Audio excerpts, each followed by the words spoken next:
السلام علیکم ورحمۃ اللہ وبرکاتہ۔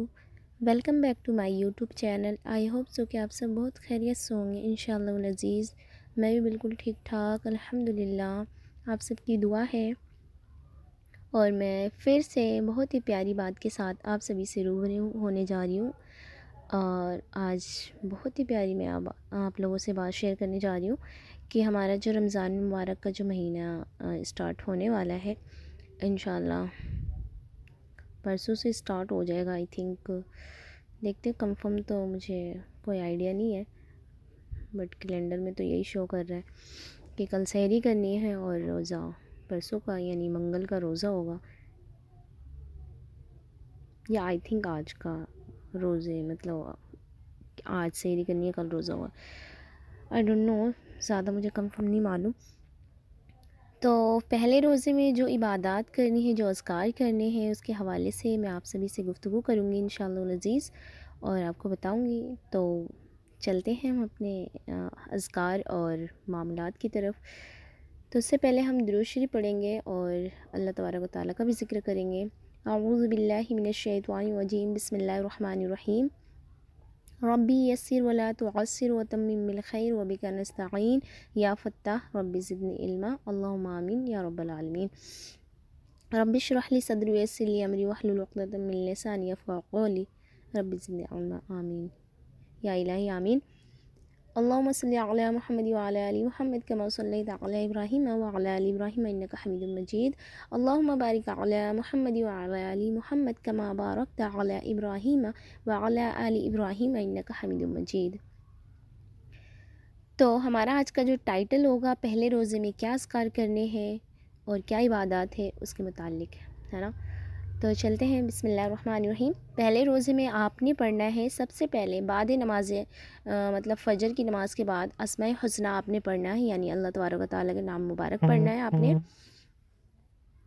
وہ آپ کو 133 یعنی 133 مرتبہ پڑھنا ہے، یا رحیم، فجر کی نماز کے بعد آپ نے پڑھنا ہے۔ اور دوسرا ہمارا اسٹارٹ ہو جاتی ہے جو تسبیح ہے نماز ظہر، یعنی آپ بعد نماز ظہر آپ نے کون سے اسماء حسنہ پڑھنا ہے، یعنی اللہ تبارک و تعالیٰ کے پیارے نام یا کریم 133، یہ بھی آپ کو 133 دفعہ پڑھنی ہے۔ اور نماز یعنی بعد نماز عصر میں آپ کو اسماء حسنہ کون سی پڑھنی ہے، یا رزاقو 200 یعنی 200 مرتبہ آپ نے پڑھنا ہے۔ اور ایک دفعہ اور بتاؤں، یا رزاقو ہے نا، 200 مرتبہ پڑھنا ہے آپ کو نماز عصر کے بعد، یا رزاقو۔ اور بعد نماز مغرب آپ نے پڑھنا ہے سورہ فاتحہ، وہ 40 دفعہ پڑھنی ہے آپ نے، یعنی 40 مرتبہ پڑھنا ہے۔ تو دیکھیں، نماز فجر کے بعد تو یا رحیم اسماء حسنہ پڑھنا ہے 133 دفعہ، اور نماز ظہر کے بعد پڑھنا ہے یا کریم 133 دفعہ، یہ بھی صحیح میں۔ بعد نماز عصر یعنی یا رزاق 200 مرتبہ پڑھنا ہے، بعد نماز مغرب سورہ فاتحہ 40 مرتبہ پڑھنا ہے آپ نے۔ آئی ہوپ سو کو آپ کو یہ تسبیحات سمجھ آ گئی ہو، اگر کچھ مسئلہ ہو تو مجھے کمنٹ باکس میں ضرور بتائیں۔ اب ہم دوسرے اذکار عبادت کی طرف چلتے ہیں کہ دوسرا کیا کرنا ہے ہم نے۔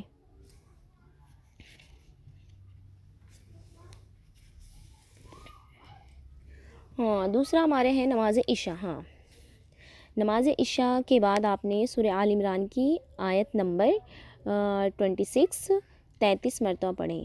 آیت میں آپ کو مینشن کر دیتی ہوں۔ بعد نماز عشاء آپ کو سورہ آل عمران کی کون سی آیت پڑھنی ہے، 33 دفعہ اسے پڑھنی ہے آپ نے۔ آیت میں مینشن کرتی ہوں، اعوذ باللہ من الشیطان الرجیم، بسم اللہ الرحمن الرحیم۔ قل اللہم مالک الملک تؤتی الملک من تشاء وتنزع الملک ممن تشاء وتعز من تشاء وتذل من تشاء بیدک الخیر انک علی کل شیء قدیر۔ تو آپ آیت نمبر آپ 26 دیکھ لیجئے گا، قرآن مجید میں ہوگا، اس میں مینشن کی ہوئی آیتیں، تو اس میں سے آپ کو 33 دفعہ پڑھنا ہے، 133 نہیں 33 دفعہ پڑھنا ہے آپ نے، ٹھیک ہے۔ اب آتے ہیں دوسرے روزے کی طرف کہ دوسرے روزے میں کیا اذکار کرنے۔ دوسرے روزے میں آپ نے نماز فجر کے بعد پنجم کلمہ استغفار جو ہے وہ آپ کو 70 دفعہ یعنی 70 مرتبہ پڑھنا ہے، پنجم کلمہ نماز فجر کے بعد۔ یہ والے استغفار، استغفر اللہ ربی من کل ذنب اذنبتہ عمدا او خطأ سرا او علانیۃ واتوب الیہ من الذنب الذی اعلم ومن الذنب الذی لا اعلم انک انت علام الغیوب والستار العیوب وغفار الذنوب ولا حول ولا قوة الا باللہ العلی العظیم۔ کتنی دفعہ آپ نے پڑھنا ہے؟ 70 دفعہ، یعنی 70 دفعہ آپ نے نماز فجر کے بعد یہ کلمے آپ نے ورد کرنے۔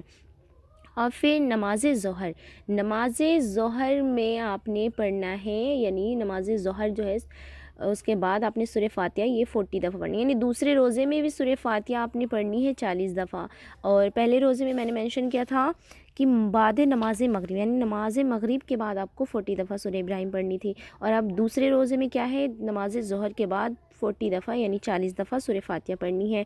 اب بعد نماز عصر درود ابراہیم 25 یعنی 25 مرتبہ پڑھنا ہے۔ درود ابراہیم تو آئی ہوپ سو کہ آپ کو یاد ہی ہوگا۔ اللہم صلی علی محمد وعلی آل محمد کما صلیت علی ابراہیم وعلی آل ابراہیم انک حمید مجید۔ اللہم بارک علی محمد وعلی آل محمد کما بارکت علی ابراہیم وعلی آل ابراہیم انک حمید مجید۔ یہ آپ کو نماز عصر کے بعد درود ابراہیم 25 دفعہ پڑھنی ہے۔ اب آتے ہیں نماز مغرب، یعنی نماز مغرب کے بعد آپ کو اللہ تعالیٰ کا پیارا نام یعنی اسماء الحسنہ پڑھنا ہے، یا وہابو 133 مرتبہ یعنی 133 دفعہ پڑھنی ہے آپ کو۔ یہ مطلب یہ والا نام آپ کو 133 دفعہ پڑھنا ہے نماز مغرب کے بعد۔ اب آتے ہیں اور جو اذکار ہے دوسرے روزے میں، وہ کیا ہے؟ صلاۃ التسبیح۔ صلاۃ التسبیح آپ نے پڑھنی ہے نماز عشاء کے بعد۔ نماز عشاء صلاۃ التسبیح 4 رکعت نفل نماز پڑھیں، یعنی 4 رکعت کی آپ نے اکٹھی نیت کرنی ہے نفل نماز کی، اور تسبیح یہ ہے سبحان اللہ والحمد للہ ولا الہ الا اللہ واللہ اکبر۔ طریقہ میں آپ کو بتا دیتی ہوں کہ طریقے میں نا بہت لوگوں کو مغالطہ ہوتا ہے، وہ کنفیوز ہو جاتے ہیں۔ طریقہ دراصل میں آپ سے مینشن کرنا چاہوں گی، اور امید کروں گی اللہ کی ذات سے کہ میں صحیح طریقے سے آپ کو سمجھا سکوں تاکہ آپ کو ذہن نشین ہو جائے۔ طریقہ دراصل یہ ہے، 4 رکعت صلاۃ التسبیح کی نیت کیجیے اور اس طرح پڑھیے کہ پہلی رکعت میں سبحانک اللہم کے بعد جو تسبیح میں نے ابھی سٹارٹنگ میں پڑھی تھی سبحان اللہ والحمد للہ، یہ تیسرا کلمہ جو ہے 15 مرتبہ پڑھنا ہے آپ نے پہلی رکعت میں۔ فاتحہ اور سورہ کے بعد یعنی الحمد شریف کے بعد اور سورت کے بعد آپ نے 10 مرتبہ پڑھنی ہے، ٹھیک ہے۔ رکوع میں تسبیحات کے بعد آپ نے 10 مرتبہ پڑھنا ہے۔ رکوع سے اٹھ کر تسبیح اور تحمید کے بعد قوم میں، یعنی کہ آپ جب تسبیح رکوع سے اٹھتے ہیں اور ربنا لک الحمد کہتے ہیں، سمیع اللہ لمن حمیدہ ربنا لک الحمد جو کہتے ہیں، اس کے بعد آپ نے اٹھ کر کھڑے ہو کر 10 مرتبہ یہ بھی پڑھنی۔ پہلے سجدے میں تسبیحات کے بعد یعنی جو ہم سبحان ربی الاعلیٰ پڑھتے ہیں، اس کے بعد آپ نے 10 مرتبہ پڑھنا ہے۔ پھر جلسہ یعنی دونوں سجدوں کے درمیان جب ہم بیٹھتے ہیں تو اس میں 10 مرتبہ پڑھیں۔ دوسرے سجدے میں تسبیحات کے بعد یعنی دوسرے سجدے میں یعنی وہی جو آپ ریپیٹ کر رہے ہیں، پہلے سجدے میں آپ نے سبحان ربی الاعلیٰ کہا تھا، اس کے بعد جو دوسرے سجدے میں سیم جو چیز تسبیح پڑھی جاتی ہے سبحان ربی الاعلیٰ، اس کے بعد بھی آپ نے 10 مرتبہ یہ وہ تیسرا کلمہ پڑھنا ہے آپ نے۔ دوسری رکعت میں فاتحہ سے پہلے 15 مرتبہ پڑھنا ہے، چاہے آپ فاتحہ کے بعد یا سورت کے بعد بھی 15 دفعہ پڑھ سکتی ہیں، اس میں کوئی مسئلہ نہیں ہے، چاہے آپ سورہ فاتحہ سے پہلے پڑھ لیں، اس میں کوئی بھی مذائقہ نہیں ہے۔ قرات یعنی سورہ فاتحہ اور سورہ اخلاص کے بعد 10 دفعہ پڑھیں، یہ مطلب سیم جیسے پہلی رکعت میں ہم نے وہ چیزیں کی ویسی دوسری رکعت میں بھی سیم چیزیں ہوتی چلی جائے گی۔ قرات یعنی سورت فاتحہ اور سورہ اخلاص کے بعد 10 مرتبہ پڑھے۔ رکوع میں تسبیحات کے بعد 10 مرتبہ پڑھے۔ قوما میں یعنی رکوع کے بعد کھڑے ہو کر 10 مرتبہ پڑھے۔ پہلے سجدے میں تسبیحات کے بعد 10 مرتبہ پڑھے۔ سجدوں کے درمیان جلسے میں یعنی جب ہم بیچ میں بیٹھ جاتے ہیں ایک سجدہ کرنے کے بعد 10 مرتبہ پڑھے۔ دوسرے سجدے میں تسبیحات کے بعد بھی 10 مرتبہ پڑھے۔ اسی طرح اور چوتھی رکعت پڑھیں، ہر رکعت میں 75 مرتبہ اور تمام رکعتوں میں 300 مرتبہ پڑھیں۔ اگر کسی جگہ تسبیح پڑھنی بھول جائیں تو اس سے اگلے رکن میں گنتی پوری کر لیں۔ فائدہ یہ ہے کہ اس کو پڑھنے سے کہ حضور صلی اللہ علیہ وسلم نے یہ تسبیح اپنے چچا حضرت ابن عباس رضی اللہ تعالیٰ عنہ کو سکھلائی تھی، سبحان اللہ۔ تو جب انہوں نے اپنے چچا کو سکھلائی تو ہمارا بھی تو یہ ہوتا ہے نا، فرضیت ہوتی ہے، فرض ہوتا ہے کہ ہم بھی یہ چیزیں فالو کریں اور اپنی زندگی میں لائیں اور صلاۃ التسبیح پڑھیں۔ یقین جانیں آپ، یقین جانے کہ جب آپ اللہ کی عبادت کی طرف روبرو ہو جاتے ہیں نا، تو ایسا دل کرتا ہے بس کچھ نہیں ہے، دنیا فانی ہے۔ ویسے بھی یہ ظاہر سی بات ہے کہ دنیا فانی ہے، بٹ ہم اس کو اپنے دماغ میں اتنا وہ نہیں کرتے، ہم سوچتے کہ دنیا ہی ہے، سب کچھ دنیا ہی ہے۔ تو آپ یقین جانیں کہ دنیا کچھ بھی نہیں ہے، چند دنوں کی چیز ہے یہ، ایک نہ ایک دن اسے بھی فنا ہو جانا، ہمیں بھی فنا ہو جانا ہے۔ تو بس آپ اللہ کے لیے اور حضور صلی اللہ علیہ وسلم کے بتائے طریقوں کو فالو کر کے اپنی زندگی سنوار لیں اور آخرت بھی۔ اور اللہ کی ذات سے میں امید کرتی ہوں کہ آئی ہوپ سو کہ آپ سب کو بہت ہی بہترین بات جو میں نے آپ سے شیئر کی آپ کو بہت ہی اچھی لگی ہو، اور کمنٹس باکس میں ضرور بتائیں کہ آپ کو جو بھی مغالطہ ہو، کوئی بھی مسئلہ ہو، کوئی بھی مطلب جو میں نے یہ 2 روزے کے حوالے سے جو تسبیحات اور عبادات آپ سے میں نے شیئر کی ہے، اگر کوئی بھی مسئلہ ہو، کوئی بھی مغالطہ ہو، تو آپ ضرور کمنٹس باکس میں ضرور آپ لکھ کے بھیجیں کہ مجھے یہ نہیں آیا سمجھ، تو میں انشاءاللہ اس کو دوبارہ سے ریپیٹ کر کے مینشن ضرور کروں گی، آپ سبھی سے شیئر کروں گی۔ تو آپ بس لاسٹ میں یہی کہنا چاہوں گی کہ اچھی بات نا دوسروں تک ضرور پہنچایا کریں، یہ صدقہ جاریہ ہے، اور آپ کی حجت بھی تمام ہو جائے گی کہ ہاں وہاں پہ تو یہ تو ہوگا نا کہ آپ نے مکمل دین نہیں مگر تھوڑے تھوڑے کر کے آپ دین پھیلا رہے ہیں، وہاں پہ یہ تو پوچھا جائے گا نا کہ آپ کو جب دین معلوم تھا، دین کے متعلق آپ کو چیزیں بتائی گئی تھی، آپ نے یاد کری تھی، آپ کو پڑھایا گیا تھا، تو آپ نے دوسروں تک پہنچایا تھا یا نہیں پہنچایا تھا؟ تو ہمارا جواب کیا رہے گا؟ ہاں اللہ تبارک و تعالیٰ ہم نے ضرور پہنچایا تھا، کسی بھی چاہے آپ کسی بھی طرح سے کوئی بھی ذریعہ ہو، آپ اس کو آپ پہنچا رہے ہو۔ تو اس لیے کہہ رہی ہوں کہ آپ دوسروں تک پہنچائیں گے تو آپ کا بینیفٹ ہوگا، میرا بھی بینیفٹ ہوگا۔